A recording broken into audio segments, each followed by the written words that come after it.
সুস্বাগতম বাংলা। এবার যে সিনেমাটা নিয়ে আলোচনা করতে চলেছি এটা 2019 সালের একটা সাউথ কোরিয়ান সিনেমা, যেটি পামডোর আর অস্কার সিনেমা জগতের দুটি টপ প্রাইজ জিতে সবাইকে তাক লাগিয়ে দিয়েছিল। সিনেমাটির নাম প্যারাসাইট। প্যারাসাইট শব্দটির অর্থ পরজীবী। পরজীবী এক ধরনের জীব যারা অন্য জীবেদের ওপর অথবা তাদের ভেতরে আশ্রয় নিয়ে সেই জীবটির থেকে প্রয়োজনীয় খাবার গ্রহণ করে বেঁচে থাকে। তাহলে এবার মনে প্রশ্ন জাগে, ছবিটিতে কি ডিরেক্টর এই বায়োলজিক্যাল প্যারাসাইট নিয়ে এক্সপ্লেন করেছে? মোটেই না। ডিরেক্টর এবং রাইটার কথাটিকে রূপক হিসেবে ব্যবহার করে সমাজ ব্যবস্থায় এক ধরনের অন্ধকার দিকের মানুষগুলোর গল্প তুলে ধরেছে। তারা প্যারাসাইটের মতো হতে গিয়ে জীবনে যে মূল্য চুকিয়েছে, তার সত্ত্বেও জীবন বা ভগবান যাই বলুন তাদেরকে আবার সঠিক পথে চলবার আশা জুগিয়েছে। আর এই উপলব্ধিটাই আলোচনার উপযুক্ত সময় আপনাদের কাছে হাজির করব। তাই চলুন গল্পে প্রবেশ করা যাক। এক সাউথ কোরিয়ান পরিবার, 4 সদস্য, মাঝবয়সী পুরুষ কিম কিটিক, স্ত্রী চাংসুক, তাদের মেয়ে কিংজুং এবং ছেলে কিউ। এরা শহরের একটা ঘিঞ্জি নোংরা জায়গায় একটা সেমি বেসমেন্টে আর্থিক অভাবের মধ্যে দিয়ে ঘর সংসার চালাচ্ছে। ঘরে সাফিসিয়েন্ট খাবার থেকে শুরু করে মোবাইলে কানেকশান কিছুই নেই। থাকার জায়গাতে জানলা মাত্র একটা, তাও সেটা এতটা নিচে যে বাইরে থেকে দেখলে মনে হয় পাতাল থেকে কেউ মাথা তুলে রাস্তার ওপর এক দৃষ্টিতে তাকিয়ে রয়েছে। তাই ঘরের ভেতর সূর্যের আলো প্রায় পৌঁছই না। পরিবারে পয়সার অভাবে ছেলে বা মেয়ে দুজনে কেউই পড়াশোনা কন্টিনিউ করতে পারেনি। কিন্তু পরিবারের কর্তা কিমকিটিকের এই জীবনযাত্রা গা সওয়া হয়ে গিয়েছে। তাই লোকটি অসময়ে ঘুমিয়ে পড়ে সময় নষ্ট করে। যেখানে বাড়ির অন্যেরা নানা জায়গায় খোঁজ লাগিয়ে কখনো সখনো ওয়ান টাইম কাজের ব্যবস্থা করে কিছু ইনকাম করে, যেটা দিয়ে অল্প সময়ের জন্য কিছু সমস্যা মিটলেও দুরবস্থা পুনরায় ফিরে আসতে বেশি সময় লাগে না। এই রকম একদিন ওরা একটা পিৎজা কোম্পানিতে বক্স ফোল্ডিংয়ের কাজে ব্যস্ত। রাস্তায় তখন পেস্টিসাইডের ধোঁয়া ছড়ানো হচ্ছে। সেই দুর্গন্ধ ঝাঁঝালো ধোঁয়া ঘরের মধ্যে ঢুকতেই সবাই প্রচণ্ড কাশতে থাকে। কিন্তু কিমকিটিক মেশিনের মতো নির্বিকারে ঝটপট প্যাকেটগুলো বানাতে থাকে। তাই এই সিনটা থেকে বোঝা যায় কঠিন পরিস্থিতি ওকে যেন সহনশীল করে তুলেছে। এরপর যেভাবে হোক ওরা পুরোটার ফোল্ডিং কমপ্লিট করে যখন কোম্পানি থেকে পেমেন্ট নেবে, কিউ আর কিজাং ওয়ার্কারদের এক পার্ট টাইমারকে বদনাম করে ওর জায়গায় কিউকে রিক্রুট করবার বিফল চেষ্টা চালায়। তারপরের সিনে পুরো পরিবার হাতে কিছু পয়সা পেয়ে ঘরে পার্টিতে মত্ত এক মাতাল এসে জানলার সামনে প্রস্রাব করতে যায়। ঘরে দুজন মহিলা বাড়ির পুরুষ দুটিকে ঘটনার একটা ব্যবস্থা করতে বললেও ওরা ভয় চুপ থেকে যায়। কিন্তু সেই সময় কিউর এক বন্ধু মিন ওদের বাড়িতে আসছিল।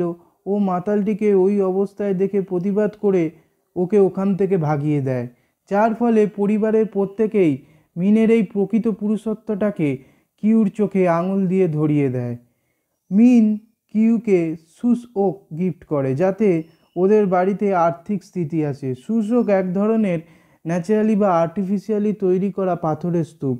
নর্মালি কোরিয়া, তাইওয়ান, চীনের ঘর বা বাগানে সাজিয়ে সৌন্দর্য বাড়ানো হয়ে থাকে। এই শিল্পটি প্রায় 3000 বছর আগে শুরু হয়েছিল, যখন কনফুসিয়ান পণ্ডিতেরা নিজেদের লেখার টেবিলে এইরকম শোপিস সাজাতে শুরু করে। তখন থেকে ওর নাম হয় স্কলার রক। 1980-র দশকে কোরিয়ার আর্থিক বিকাশকালে তখনকার পয়সাওয়ালা ব্যবসায়ীদের মধ্যে এই পাথর সাজানোর চলটি পুনরায় জনপ্রিয় হয়ে ওঠে। আমরা যদি এই সিনেমার স্টোরি লাইনের ওপর দেখি, তাতে আমরা ওদের ক্ষেত্রে পাথরটিকে লাকি স্টোন ভেবে ভুল করব। গল্পের পুরো বিষয়টাকে স্ক্যান করে আমার মনে হয়েছে এটা ব্যোমকেশের সেই রক্তমুখী নীলার মতো, যেটা সবার সহ্য হয় না। এরপর সিনেমাতে দেখায় কিউ আর মিন কেবল দুই বন্ধু মিলে যখন এক রাস্তার ধারের টেবিলে বসে ড্রিঙ্কস করছে। কিউ জানতে পারে ওর বন্ধু রিসেন্ট বিদেশ যাচ্ছে, তাই সেই সময়ের জন্য চাইছে ওর এক ছাত্রী পাকদা হাই এর ইংলিশ টিউশনের দায়িত্ব ওর কাঁধে দিয়ে নিশ্চিন্ত হতে। কেননা বাকিরা কিউর মতো চেনা জানা গুড বয় নয়। তারা পড়াশোনার নামে মেয়েটির সঙ্গে সময় কাটাবে, যেটা মিন একদমই চায় না। কারণ দাহাই যখন ইউনিভার্সিটিতে পড়বে তখন মিন ওকে ডেটে নিয়ে যাবে ঠিক করে রেখেছে। তাছাড়া কিউর এখন পয়সার খুব প্রয়োজন।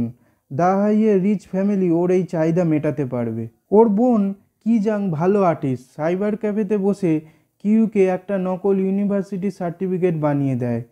কিউ খুব হোপফুল। ইন্টারভিউ দিতে যাওয়ার আগে মা বাবাকে সার্টিফিকেটটা দেখিয়ে বলে এটা ওর কাছে কোনো চুরি নয়। আগামী বছর ও এই ইউনিভার্সিটিতে যাবে, শুধু আগে থেকে এর প্রিন্ট আউটটা নিয়ে রেখেছে। হয় কি, পাকদা হাইয়ের ওই সুন্দর বাড়িতে কিউকে ইন্টারভিউ নিয়ে বাড়ির মালকিন মিসেস পার্ক ওকে মেয়ের ইংলিশ টিউটার হিসেবে অ্যাপয়েন্ট করে। কিউ ওদের কাছে নিজেকে কেভিন বলে পরিচয় দেয়, কিন্তু কেভিন এখানেই থেমে থাকে না। বাড়ির মালকিন খুব সহজ সরল সাদাসিধে প্রথম দিনে কিউকে ওর ছেলে দাসংয়ের আর্টের বিষয়ে কথা বলবার সময় একজন আর্ট টিচার রাখার কথা তোলে। আর কিউ এই সুযোগের লাভ উঠিয়ে নিজের বোন কিজাংকে আর্ট টিচারের জন্য মিথ্যে ওর কাজিনের ক্লাসমেট জেসিকা নামে ইন্ট্রোডিউস করায়। জেসিকা প্রথমেই ওদের বাড়িতে এসে দাসংয়ের আঁকা বাস্কিয়া স্টাইলের একটা ছবি দিয়ে ছেলেটাকে একটা ফলস রোগে ফাঁসিয়ে ওর মায়ের মনে ভয় ঢুকিয়ে দেয় এবং খুব বুদ্ধির সঙ্গে মায়ের ভরসা জিতে দাসংয়ের শুধু ড্রয়িংয়ের ক্লাস নয়, ওর আর্ট থেরাপি দেওয়ার ফিসটাও অ্যাড করে মোটা টাকা ইনকামের ব্যবস্থা করে ফেলে। এরপর কিজাং বাড়ি ফেরবার সময় পার্কদের গাড়িতে হিউবা স্টেশন পর্যন্ত আসছে, সেই সময় ড্রাইভার ইউনের অলক্ষ্যে নিজের অন্তর্বাস মিস্টার পার্কের সিটের নিচে লুকিয়ে রাখে, যাতে পরে মিস্টার পার্ক দেখতে পেয়ে ওকে ড্রাইভারের থেকে তাড়িয়ে দেয়। হয়ও তাই অন্য এক উল্টোপাল্টা অজুহাত দিয়ে ওকে ওর কাছ থেকে অপসারিত করা হয়। আর এই সুযোগে জেসিকা ওর বাবা কিমকিটিককে নিজের কাকার ড্রাইভারের পরিচয় মিস্টার পার্কের গাড়ির ড্রাইভারের কাজে লাগিয়ে দেয়। এরপর কিউ আর কিজাং বাড়ির মেয়ের মুনগুয়াংকে রিপ্লেস করতে ওকে পিচ ফেলের অ্যালার্জিতে সারা গায়ে র্যাশ সঙ্গে হাঁপানি কাশি ধরিয়ে দেয়। আর মিস্টার কিম সেই সময় মিসেস পার্কের সহজ সরল মনে মেয়েদের এই রোগটিকে ছোঁয়াচে টিবি মহামারী রোগের রূপ দিয়ে ছেলে দাসংয়ের ক্ষতির সম্ভাবনা জাগিয়ে তুললেই মিসেস পার্ক ভয় পেয়ে তড়িঘড়ি নিজের বাড়িতে বিষয়টা কি আলোচনা না করেই মুনগুয়াংকে বাড়ি থেকে বিদায় করে। তারপর মেয়েদের ওই ফাঁকা জায়গাটিতে মিস্টার কিম আর কিজাংয়ের সাহায্যে একটা ফেক কোম্পানির থেকে চাংসুককে পাঠিয়ে পার্ক ফ্যামিলির শূন্যস্থান পূরণ করা হয়। এরপরে একদিন কিমের পরিবারে চারজনেই পার্ক ফ্যামিলির কাজে জয়েন করবার আনন্দে পার্টি করছে, অথচ ওদের মধ্যে একটা ভয় ছিল যে দাসং, মিস্টার কিম, চাংসুক আর কিজাংয়ের গায়ের গন্ধ একরকমের, সেইটা ওর বাবা মা মানে পার্ক দম্পতির সামনে বলে হাটে হাড়ি ভেঙে দিয়েছে।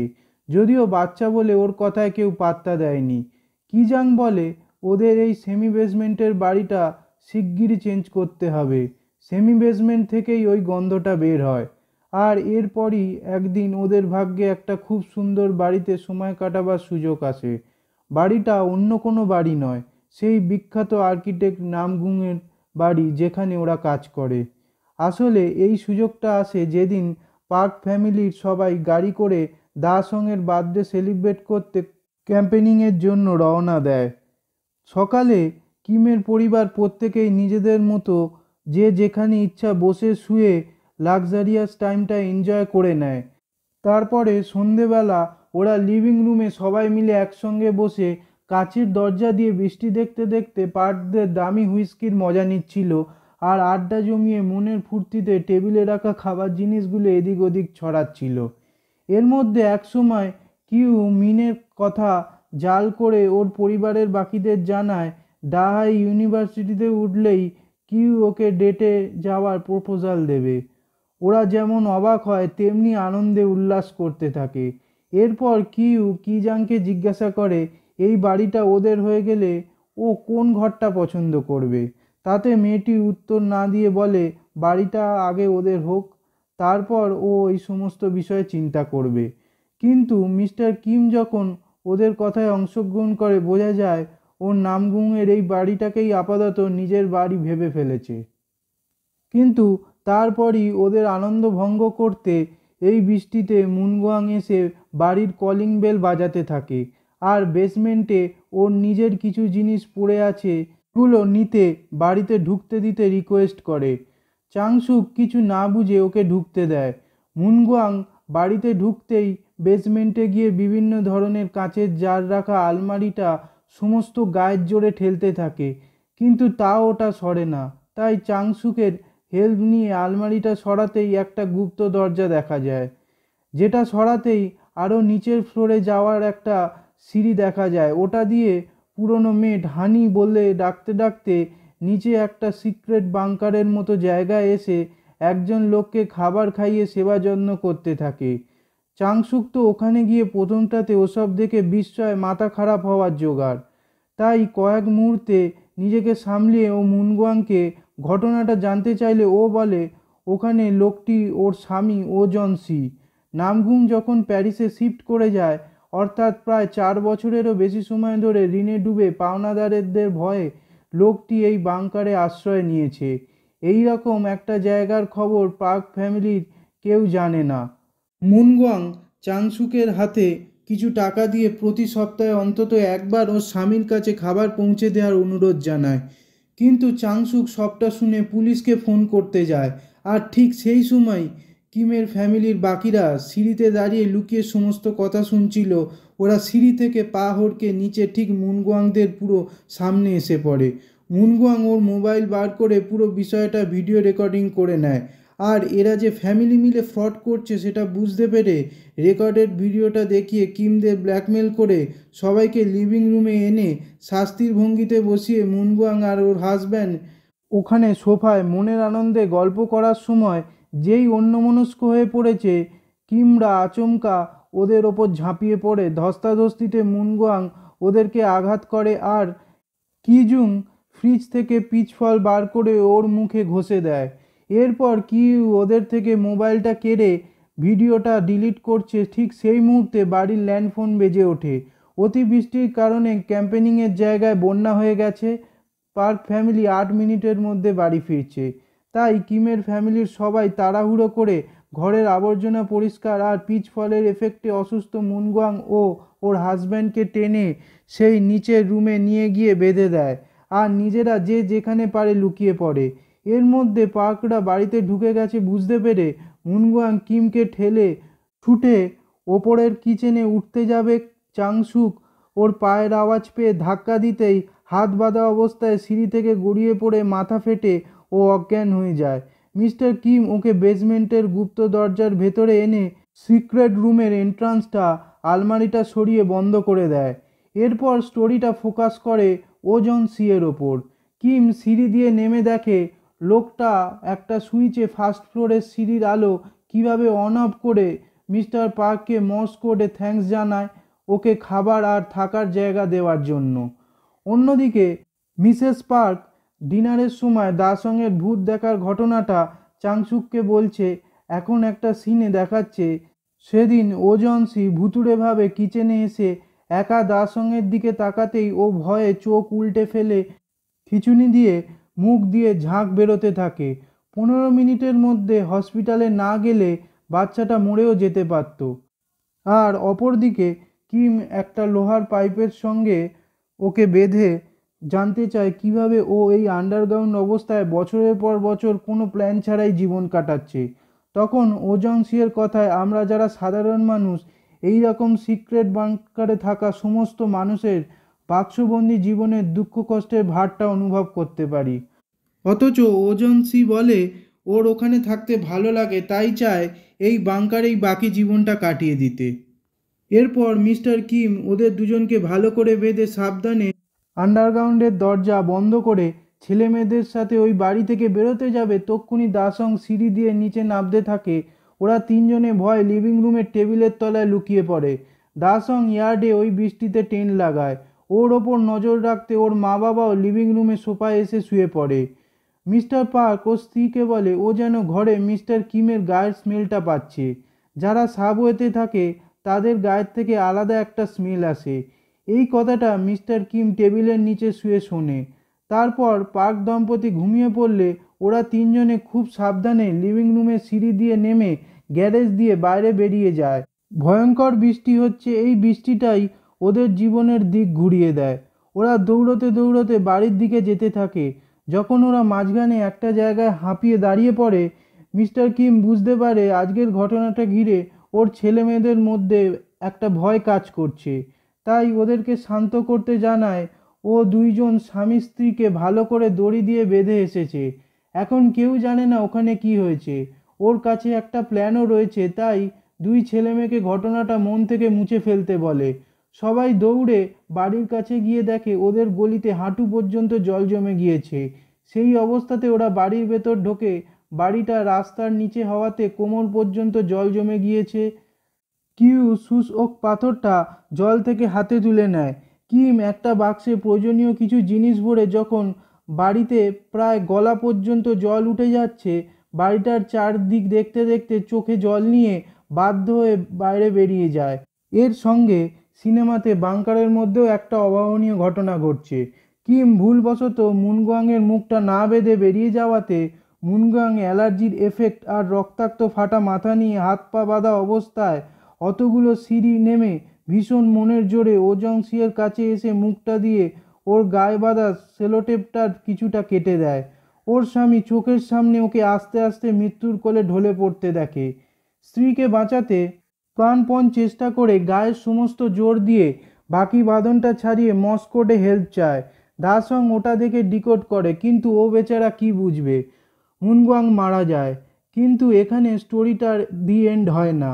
মুনগাং শেষমেশ যাওয়ার আগে হাজব্যান্ডকে শেষটা জানিয়ে যায় যে ওকে ধাক্কা দিয়ে চাংসুক সিঁড়ি থেকে ফেলেছিল। এরপর সকাল হয়। মিসেস পার্ক কিজুংকে ফোন করে দাসংয়ের বার্থডে পার্টিতে ইনভাইট করে।